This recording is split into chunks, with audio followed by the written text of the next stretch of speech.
Hey, welcome back. I'm Mohammed Ajaluni, and this is the third video in our Humanizing HR series. We've been tackling this huge question, how do you build an organization that actually genuinely puts people first? Well, today we're taking that question right to the front lines, to that very first decision you make about someone, how you hire them. We're jumping right into talent acquisition. So here's our game plan for today. We're going to start by asking a totally different kind of question about hiring. And that question, it's going to lead us to this really crucial difference between smart people and smart learners. From there, we'll unpack how that one simple idea can help you build an amazing learning culture and eventually optimize your entire system. All right, before we jump forward, let's just take a super quick look back at how we got here. It's all connected. So we kicked things off by introducing this whole new way of thinking, this human-centered paradigm for HR.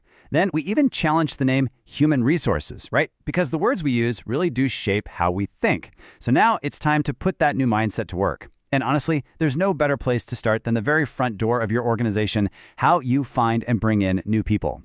Now, before we get into the nitty-gritty of hiring, we have to lock in one absolutely massive idea: systems thinking. Think of it like this. Your organization isn't just a collection of departments doing their own thing. No way. It's more like an ecosystem. What you do in hiring has a huge ripple effect on performance, which then affects development, and it just keeps going. Every single piece has to work together in harmony. So, and this is really important, what we're talking about today, talent acquisition, it's just the first piece of the puzzle. As we go through the rest of the series and explore the other functions, you're going to see how all these pieces click together to create this incredibly powerful, cohesive, and truly humanized system. Okay, let's do this. Let's get to the heart of it, talent acquisition. But I want you to just forget for a minute about the usual stuff, the job postings, the interviews. We're going to come at this from a completely different angle. And just to be super clear, I'm not going to waste your time talking about the how-to of recruitment. The job posts, the tracking systems, all those interview techniques. We all know the mechanics. We're going way deeper, because the real magic, the secret sauce to humanizing your organization, it doesn't happen there. Instead, we are going to zero in on one single question. In a human-centered system, what is the one non-negotiable, critical characteristic an applicant absolutely must have to really thrive? What are we actually searching for?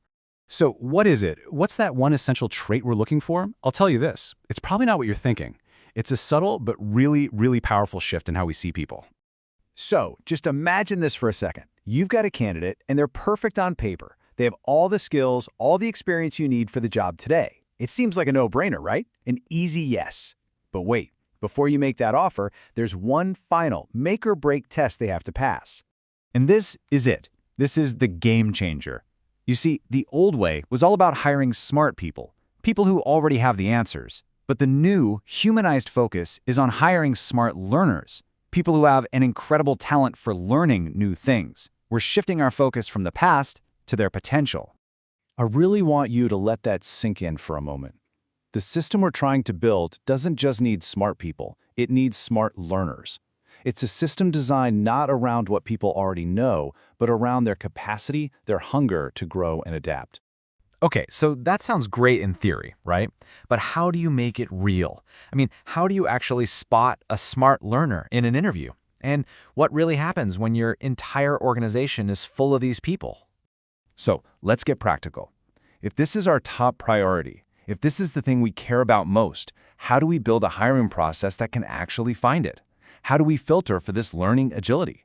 Well, it really boils down to two key things. First, your recruitment team has to be an expert in spotting this. So instead of asking, "What do you know?" they need to be asking things like, "Tell me about a time you were totally wrong about something. And what did you learn from it?" And second, we can use modern assessment tools that actually measure things like curiosity, adaptability, and emotional intelligence, all the building blocks of a fantastic learner. And when you do this, man, the payoff is just huge. When your organization is filled with smart learners, learning isn't just some boring training program, it's the air you breathe. It gets woven into everything, how you promote people, how you solve problems. It literally becomes a cornerstone of your culture. All right, let's pull back for a second. Let's get that 30,000-foot view again. We've just changed one little thing, what we look for when we hire. So how does that single change ripple out and affect the entire system? The ultimate goal here, the real endgame, is pretty simple. Your organization becomes the place everyone wants to work. You stop competing on superficial perks, and you start competing on a culture of growth. You become the benchmark, the gold standard for how to manage people, and it all starts with who you let in the door. And believe me, a reputation like that, it's like a giant magnet.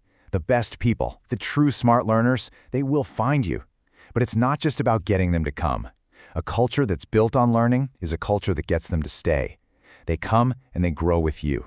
And that right there brings us full circle, right back to systems thinking. We've laid the foundation by hiring people who love to learn. So the big question for next time is, how do we build on that? How do performance management, promotions, and development plans all work together to pour fuel on this learning engine? We'll tackle exactly that in our next explainer.